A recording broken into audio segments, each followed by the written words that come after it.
If you've ever thought about starting a business or nonprofit, then stay tuned because we're going to go over the very first steps before even getting to the business plan, before launching anything. Where do we even start? Day one, step one. Here we go. Now, quick background. The entrepreneurial journey is very different from working for someone. And I'm sure if you've looked into this at all, you probably already know that. But just a reminder, when you work for someone, they're going to determine a lot of your schedule. They're going to probably tell you what to do and task you with things. They're going to make most of the decisions and also carry most of the responsibility, if not all of the responsibility. But now that is all on us. So this kind of changes the dynamic a little bit, and it's a very different experience from working for someone. So if you're going from employee to now entrepreneur, you're going to have to start thinking a little bit differently. And I want to start you off right there, step one. Before we get to all the actual planning and the launching and the building websites and all that, let's start with where we even start in thinking about what we're doing.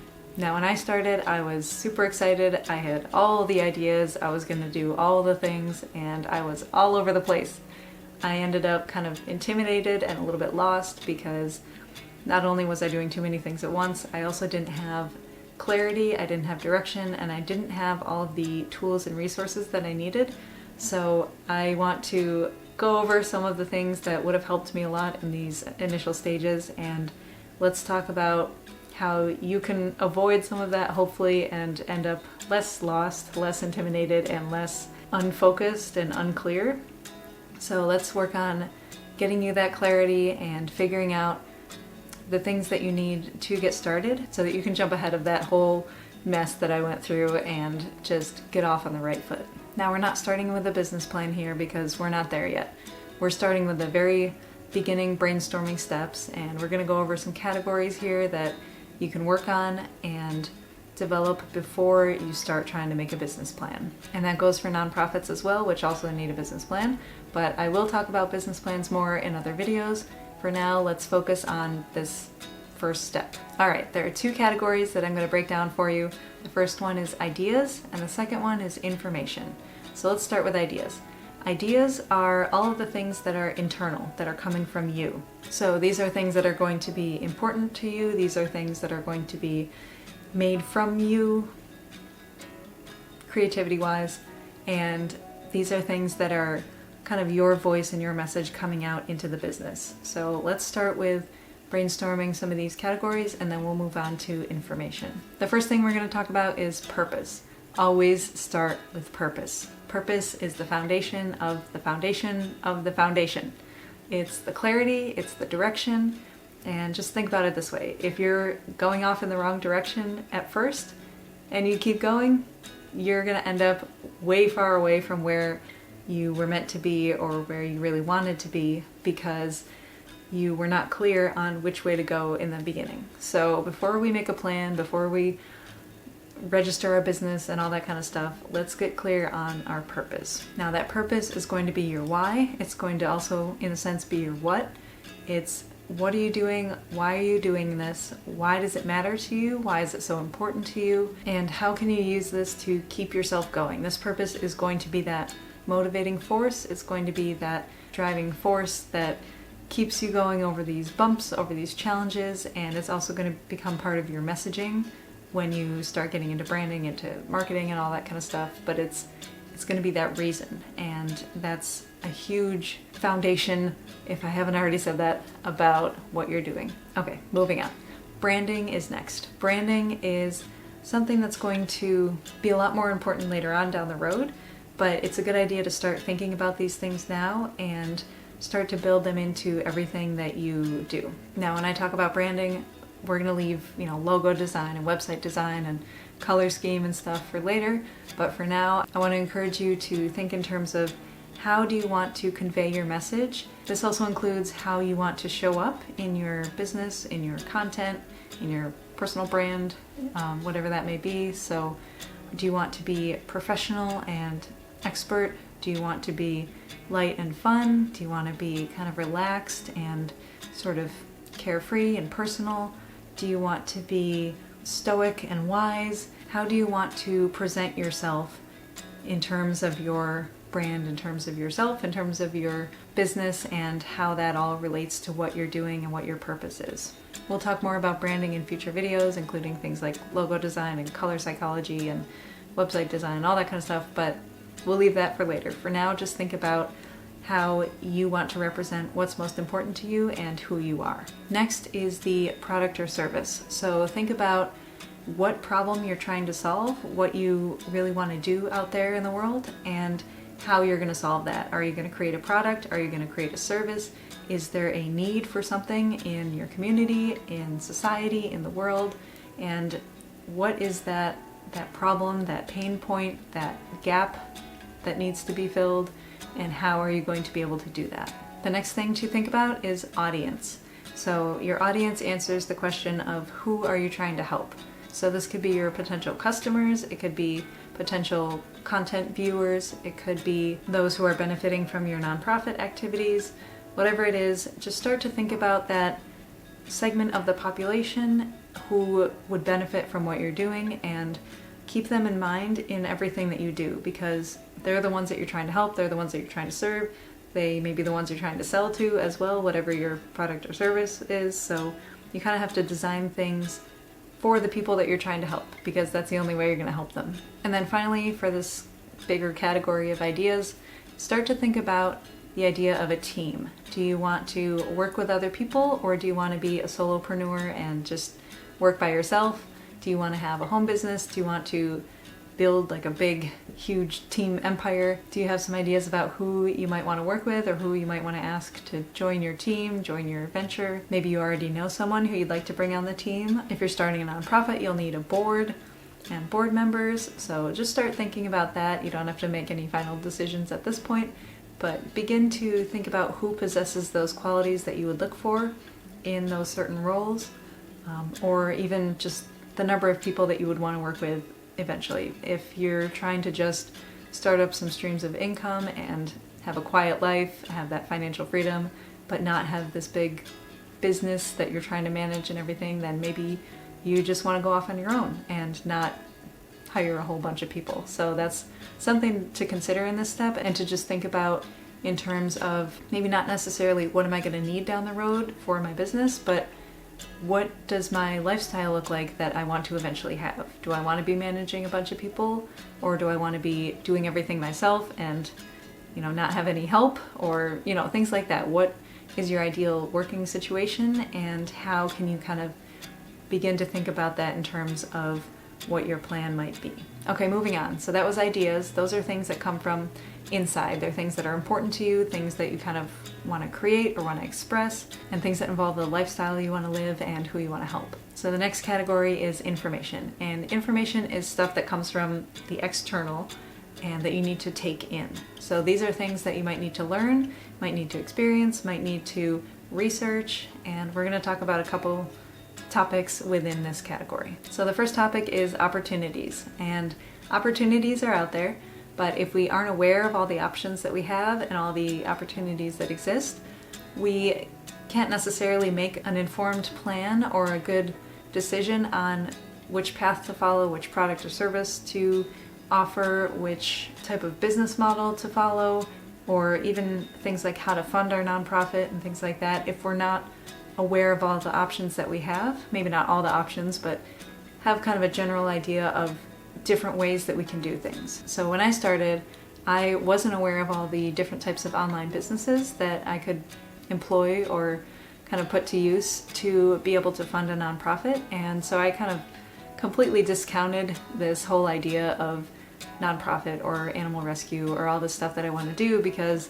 I didn't know how to do it.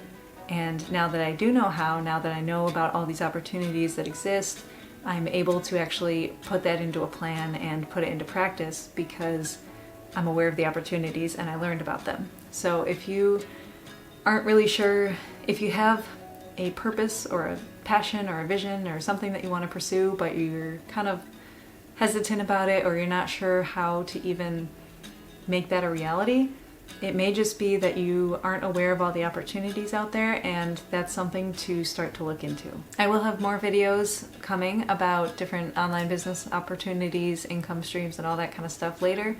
as well as fundraising ideas for nonprofits and all that. So if this is something you want to look into, stay tuned for that, but for now we're going to move on. I guess one more point about that too is that the website, the Ramen Phase website, is full of resources and business models and ideas, so definitely check that out if that's something that you do need to explore in this first step. Okay, the next topic in this category of information is methods. So this topic of methods kind of involves how you're going to structure your time and structure your tasks and be productive and all that kind of stuff so that you can get things done. So this is starting to kind of replace that boss that you may have had, and we'll talk more about being your own boss in another video, but it's thinking about how much time are you going to commit to working on this thing?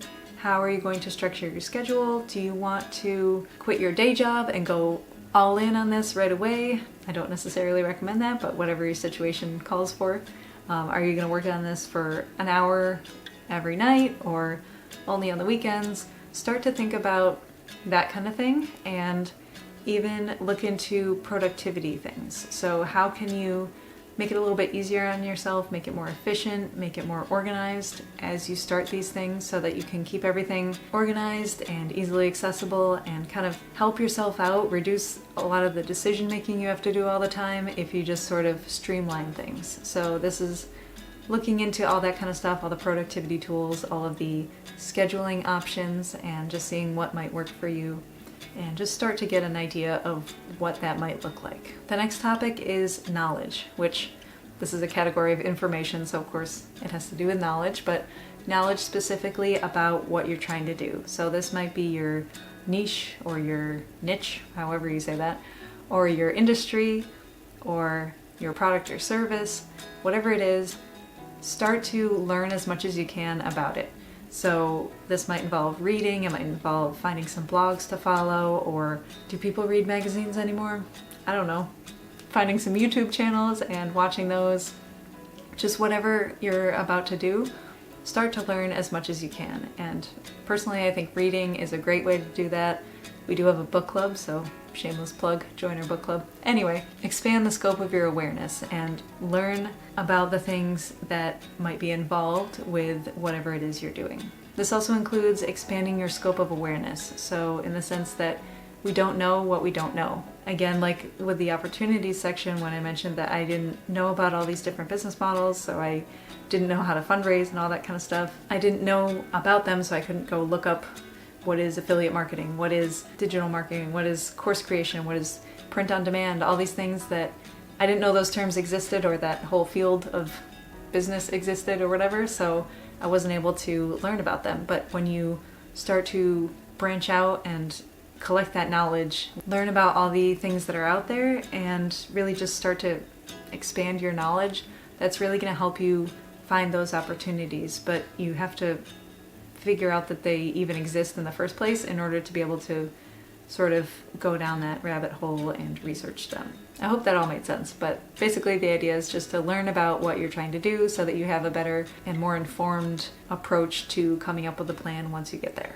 The next topic is skills. Start thinking about what skills you might need for this thing that you're going to do, and maybe even how you can start developing those. Also consider what skills you already have and how you can either continue to develop them or just take advantage of them and kind of find a place to use them in your business, or really lean on what you're already good at. Now, you don't have to completely decide your purpose based on what you're good at, because that might not be what you're most passionate about, and it's probably better to go with your passion and your purpose versus your skills, because you're going to be a lot more excited and a lot more dedicated to what you care about versus something that you're just good at. But start to brainstorm the skills that you have, the skills that you might need, and how you can start to work on some of those. The next one is experience. Now, this kind of builds on skills and knowledge, but experience is how can you start to do some of these things to be able to gain that insight and incorporate what you've learned into your plan. So again, you don't have to go crazy on this. You don't need to wait 3 years before you start your business plan because you need to go do an internship and volunteer and get a job before you can learn all this. But it's just the idea of, in your initial planning process, are there things that you can do to gain experience? Can you do like a one-off volunteering event to learn a little bit about how to run a fundraising event, or can you shadow someone for a day, or do you know anyone in this industry that you can kind of work with, or can they show you what they're doing on a project, whatever that is. So for example, for me, my purpose is to start a nonprofit to rescue cats, and I started volunteering at the local animal shelter again so that I can gain that experience while I'm still starting to build up some of this stuff. So it's a way to, of course, help out more cats and spend more time with cats, but also I've been able to learn a lot about some of the shelter management kind of side of things, and just different policies that they have in place, or things that I would do differently, or things that I would continue in my own nonprofit and stuff like that. So just being in that environment and getting that experience has been really helpful for when I plan out my things, and how I'm now going through all the planning process and the setup process. I have a much more informed idea of how I want things to go. So if there are any ways that you can gain some of that experience in a related field, that would be really helpful. And the final topic for this category of information is exploration. Now, I've kind of touched on this a lot within the various topics that we've already talked about, with expanding your concept of what's out there, and you don't know what you don't know. But this one really is about focusing on your curiosities. Whatever that little nagging thought is that you're like, oh, I kind of want to look into this a little bit more, or oh, what if? Those what if questions. So I really want you to think about some of these, because sometimes those little thoughts in your head, those little whims and curiosities and what ifs, end up being kind of your intuition and your inner voice telling you that maybe this is something that you should look into, and that leads you down the right path. Maybe you're, right now focusing on what you think you should do, or what other people think you should do, and you don't really realize it until you start to explore some of those other questions in your head, and you end up realizing that, oh, that's really been there the whole time. That's really something that does speak to me, and that's been important, but I never really let myself explore that. This also, even if it's not your path and it's not your intuition speaking to you or whatever, it could also still just expose you to different things, into different ideas and fields of study and all that kind of stuff, and it'll at least help expand your horizons of what's out there, and maybe even help your creativity when you're taking in information from different places and getting that exposure to different things. Okay, to sum it all up, we have two categories to focus on right now before we get to our business plan. We're going to think about ideas. So those are things that are internal, that are coming from us, that are really the things that are meaningful to us, and that are the way that we want to express ourselves and our purpose. And then we have the information, which is going to be all the external stuff that we need to start to learn and look into and expand on. And once we have all that, we can begin to put it together into a plan. Now again, business or nonprofit, they're both going to need a business plan, because nonprofits are run like businesses. But basically the idea of this plan, and really the goal of the plan in general, it's not as scary as it sounds. It sounds intimidating and formal and all that, but really the goal is to be able to translate what you want to do and why you want to do it into a document where someone can read that and understand kind of your whole idea and what you're all about. And the end goal is to find that clarity and turn that into actionable steps that you can take to develop that business, develop that nonprofit, create that product or service, and pursue your purpose. Now, before I say goodbye for the day, I want to just give you a friendly reminder that we all start somewhere. This is the very first steps. This is the beginning stage, the awkward stage, where we just want to be successful already. We just want to have something working out, and there's going to be a lot of trial and error here because we're not there yet. We're just starting, we're just brainstorming. There might be some flip-flopping, there might be some changes of direction, but it's better to get that kind of stuff out now and take your time with this. Give yourself permission to explore different things, to learn about different things, to try out things, and to give yourself permission to kind of change your mind a little bit, or to, again, explore it before you fully commit, because this is the time to figure that kind of stuff out if you can. But I would also, I guess, caution you from taking too long and from dragging this out to a point of never getting started. And actually the video that I posted yesterday was all about not feeling ready to start, and why we do need to just kind of push ourselves to jump in a little bit and to get started even if we don't feel ready. So I don't want to encourage you to just spend the next 10 years brainstorming these things. Take your time and enjoy it, and explore and learn all that kind of stuff, but just try and get yourself to a point where you have some general ideas about this stuff, and then we can move on to the next step. Again, I'll be making some more videos on a lot of these topics that I discussed in this video to get more into the specifics. Of course, we'll do a whole bunch of business planning videos and maybe a whole series on how to write a business plan. And I'd also like to break down some of the other topics we talked about and go more in depth with some of those. But for now, this is your way to get started and to get brainstorming. And for more on strategy and planning and some of these initial steps, there's a whole playlist on the channel called Strategy and Planning. And there's also one called The Very First Steps. So check out those if you're in this kind of stage of just brainstorming and just about to get started, and those should help you out. Thanks for watching, happy brainstorming, and I'll see you in the next one.